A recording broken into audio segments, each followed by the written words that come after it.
Committee করেছে। Supreme court বলেছিল যে 6ই মার্চ তারা সরকারের সঙ্গে কথা বলে ফার্স্ট ইনস্টলমেন্টের ব্যাপারটা সামনে আনবে, কিন্তু সরকার হাত গুটিয়ে বসে আছে।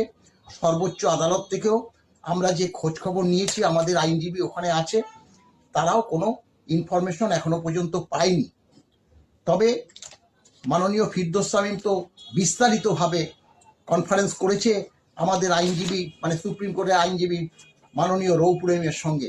তাই আপনারা এই ব্যাপারটি বিস্তারিতভাবে আমাদের মাননীয় ফিরদৌস শামীম আজকে তা ব্যাখ্যা করবে, শুনুন তার মুখ থেকে।